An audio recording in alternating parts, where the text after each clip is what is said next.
آقا سلام، خیلی خوش آمدید. خوشحالیم از زیارتتون. علیکم السلام و رحمت الله. بسم الله الرحمن الرحیم. من عرض سلام و ادب دارم محضر بینندگان عزیز و آرزوی موفقیت. سلامت باشید. مختصر و مفید. خواهش می‌کنم. قربون شما، سلامت باشین. ما بحثمون همونجور که در جریان هستین استقامت هست و ایستادگی و پایداری. این مفهوم بلند رو از نگاه و دریچه کلام آسمانی وحی مورد بررسی قرار میدیم با حضور آقای ابوالقاسم عزیز.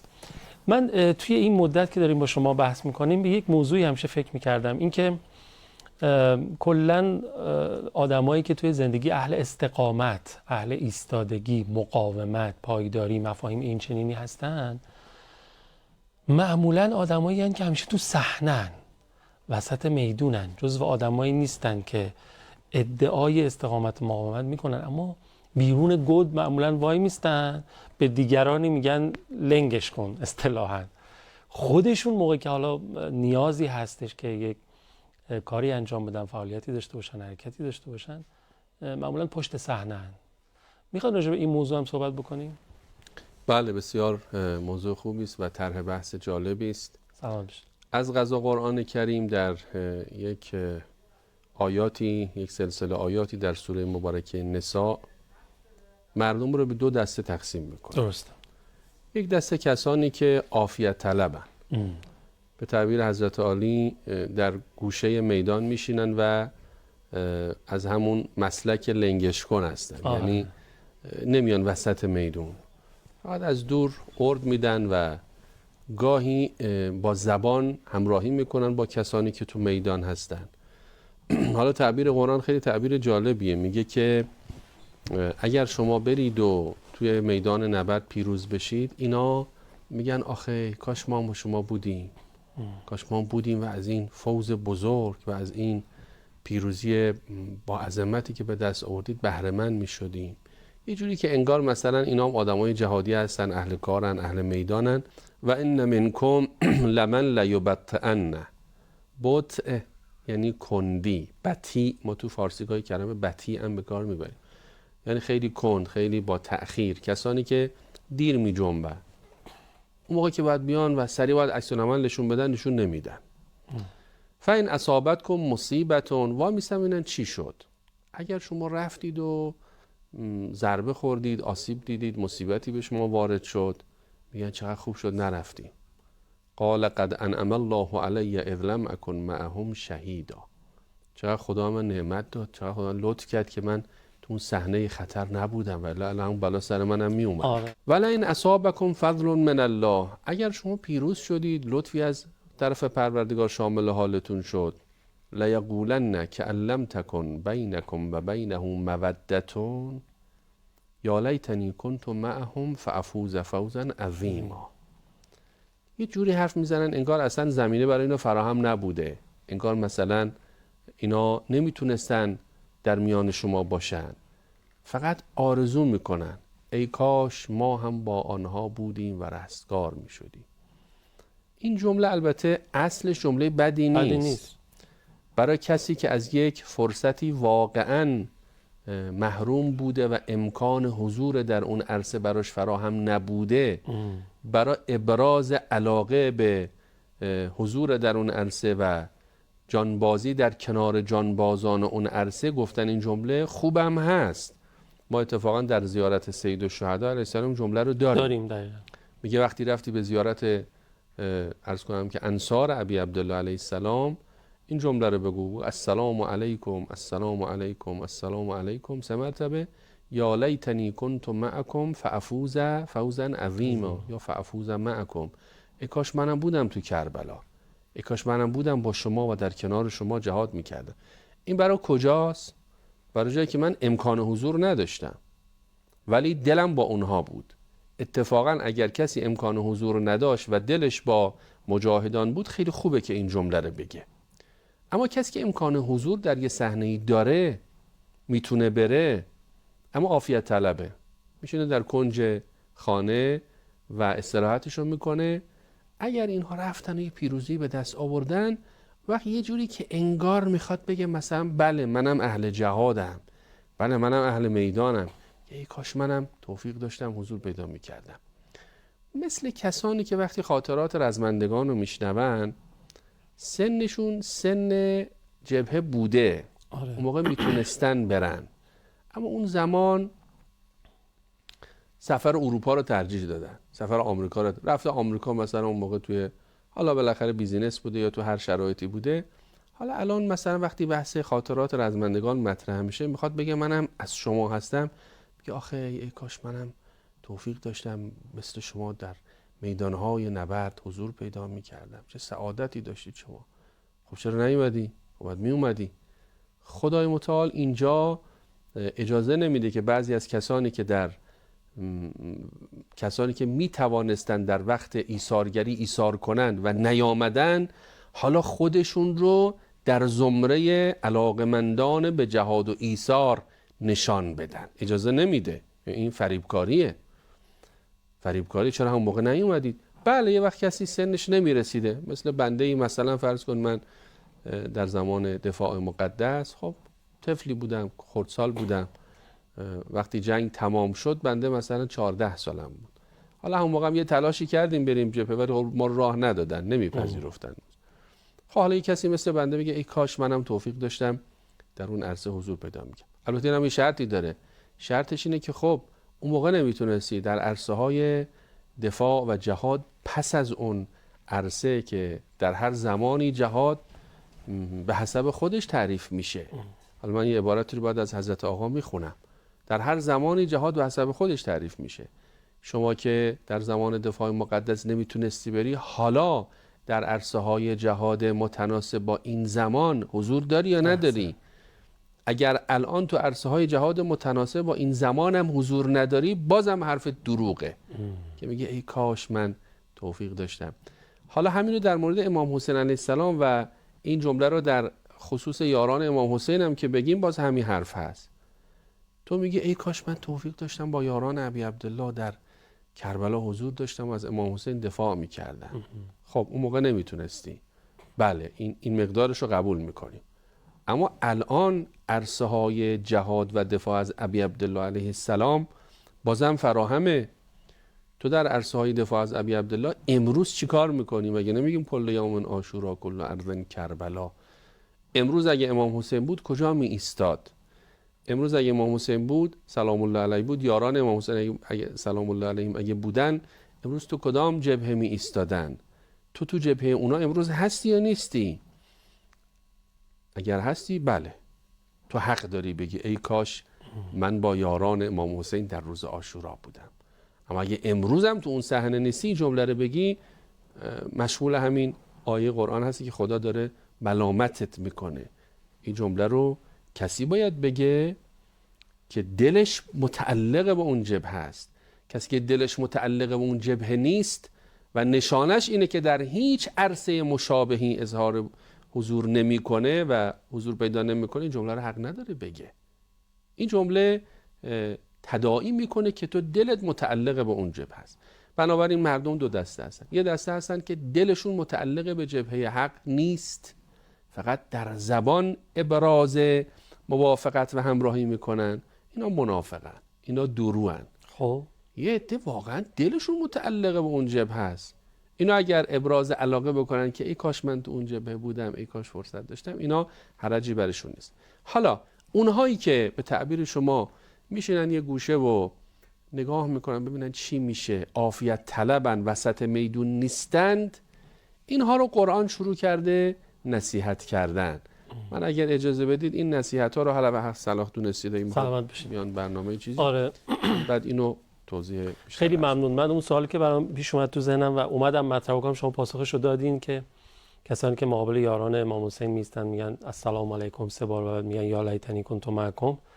خب اون یاران امام حسین آیا الان مشابه یا مثلا معادل امروزی ندارن؟ اگر بودن چه میکردن؟ و من پای کار منتها به نظرم یه دسته دیگه هم میاد غیر از دو دسته ها، یا نه این ذیل اونا میگنجه. ببینید یه دسته دلشون با اونها نیست و خب عملا هم نیستن.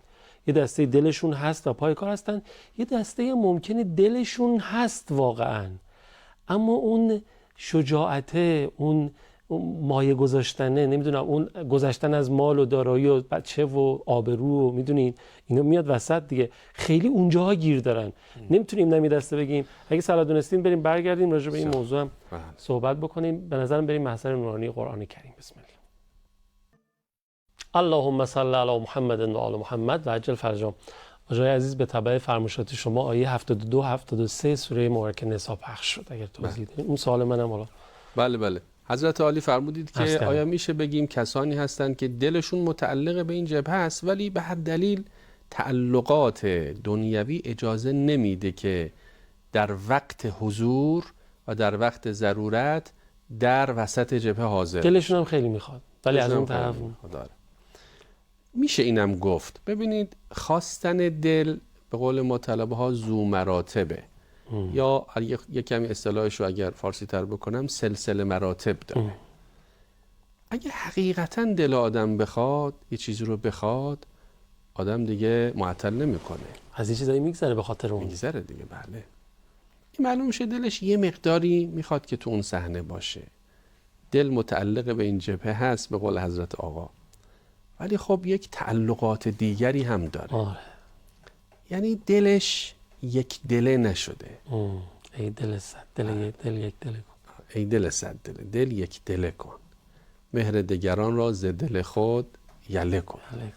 اگر بقیه تعلقات کنار رفت، اون وقت می‌بینی که سر از پا نمیشناسه که در عرصه جهاد و مقاومت حضور پیدا بکنه. یاد کنیم از سردار دلها، درود خدا بر شهید قاسم سلیمانی که چند روزی بیشتر از سالگرد شهادتش نمیگذره. این مرد بزرگ دل خودش رو یک دله کرده بود. یه نامه‌ای داره ایشون به فرزندان بزرگوارش، به دختر بزرگوارش، که بخشای از این نامه رو در سطح شهر عزیزان شهرداری با سلیقه خوبی منعکس کرده بودن. میگه که من نمیخواستم سلاح دستم بگیرم. بالاخره شما باید کسانی رو بهشون تیراندازی بکنی، سلب حیات بکنی. میگه من دوست نداشتم اینجوری باشه، ولی چی شد اینطوری شدم؟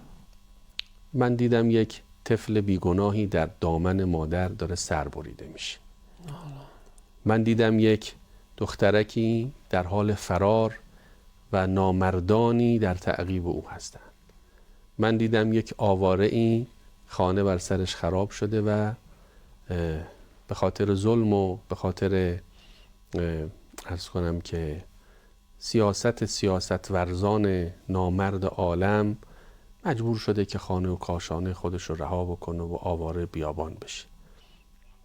من مظلومیت اینها رو دیدم. از طرفی دلم میخواست پیش بچه هم باشم.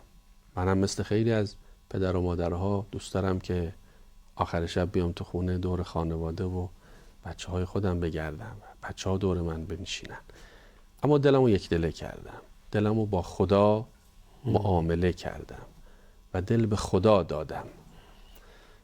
چون اونجا توضیح میده، میگه دیدم بهتر از خدا کسی نیست که بشه با اون معامله کرد. لذا دلشو یک دله کرد، رفت وسط میدان و برای رضای خدا اونجایی که باید جهاد کنه و ایثار کنه ایثار کرد و خدا هم بهترین هدیه رو به او عطا کرد. باید دل رو یک دله کرد. بله میشود انسان دلش متعلق به این جبهه باشه ولی یه تعلقات دیگری نگذاره که در وقت لزوم ایثار کنه و اصلا به نظرم عیار آدم ها هم اینجا مشخص میشه دیگه که چقدر حاضری هزینه کنی، چقدر حاضری بگذری به خاطر هدفت، اعتقادت، عشقت. نه؟ بله. امام حسین علیه السلام آقای ما مولای ما فرمود الناس عبید الدنیا و دین لعق علی السنته. مردم دلداده دنیا هستن. اگر از دین هم میگن این یک ظاهری بر زبان اونهاست. فاذا محسوا بالبلاء قلت دیانون. تو عرصه های امتحان و عرصه های ابتلاء یه دفعی باطنها رو میشه. خدا نیاره که انسان در عرصه ابتلا متوجه بشه که سالها کلاه سر خودش گذاشته. گاهی آدم خودش رو فریب میده، خیال میکنه که دلش زلاله، دلش پاکه. قدیما تو خونه ها حوض آب بود، بعد این حوضا کفش یه لایی از لجن میشست. نگاه که میکردی آب رو خیلی زلال میدیدی، ولی کافی بود که پاچه رو بزنی بالا بری تو این حوض، 2 قدم تو این حوض که راه میرفتی یه می‌بینی رنگ آب کلا سبز شد. آره. لجن‌ها گل شد. این لجن‌ها بلند میشد و فضای آب رو و آب زلال رو لجن‌آلود میکرد یا گل‌آلود میکرد. بعضی وقتا دل آدم اینجوریه، تهنشین شده در دل انسان اون تعلقات. چه مثال قشنگی. و خودش خیال میکنه خیلی آدم زلالیه. در اون معرض تکانه ها که قرار میگیره، یک حادثه‌ای که رخ میده که یک دفعه در معرض آزمایش قرار میگیره، اینجا فوران میکنه اون تعلقاتی که نهفته است در اعماق وجود انسان. اگه باشه میاد بالا و اون گل‌آلوده میشه، اگه نباشه همون زلاله هم میمونه. آره واقعا. خب خدای متعال اینجا در ادامه آیات میفرماید که چرا شما تعلل میکنید؟ چرا دست میکنید؟ چرا نمیایید وسط؟ نمیبینید که مظلومانی دارن زیر بار ظلم یک عده نابود میشن؟ آیه 75 ما لکم لا تقاتلون فی سبیل الله والمستضعفین من الرجال والنساء والولدان. نمیبینید زنان مظلوم، بچه های مظلوم، مردان مظلوم گیر یه مجد ظالم افتادن، دست به دعا برداشتن، تنها پناهگاهشون خدای متعاله. میگن ربنا اخرجنا من هذه القرية الظالم اهلها واجعل لنا من لدنك وليا واجعل لنا من لدنك نصيرا، که این اشاره به مظلومان مکه است.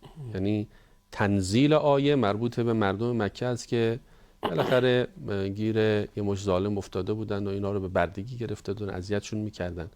خدا مسلمانای مدینه میگه چرا قیام نمیکنید برید اینا رو نجات بدید؟ ولی خب میدونیم قرآن فقط مال اون زمان نیست، قرآن مال همه زمان هاست. امروز بخوام همین آیات رو ما تطبیق بدیم بر دوره و زمانه خودمون، مصداق این آیات امروز کیا هستن؟ همه ما میفهمیم، همه بینندگان ما متوجه میشن. مصداق این آیات امروز همه مسلمونا هستن و خدا داره اونها رو توجه میده به مردم مظلوم غزه. همینطوره که زیر بار بمباران ها بیش از 20,000 نفر از اینها، 20 و چند هزار نفر از اینها تو این 3 ماه گذشته به شهادت رسیدن. و ما لکم لا چرا بلند نمیشی؟ چرا حرکت نمی کنید؟ یکی از عناصری که موجب میشه و دل انسان یک دله بشه و یه قدری این تعلل ها کنار بره، توجه به صحنه های مظلومیت و صحنه های رقتباری است که این مظلومان با اونها مواجه هستند. شاید این کاری که رسانه های ما انجام میدن دقیقاً در همین راستا قلم داد بشه. رسانه های خوبی که جلوه های مظلومیت مردم غزه رو به عالم منعکس میکنن. ما باید تشکر کنیم از رسانه هایی که بعضی از خبرنگاران عزیزی که رفتن تو دل خطر و در میدان جنگ ایستادن. تعداد زیادی خبرنگار تو غزه به شهادت رسیدن. بله.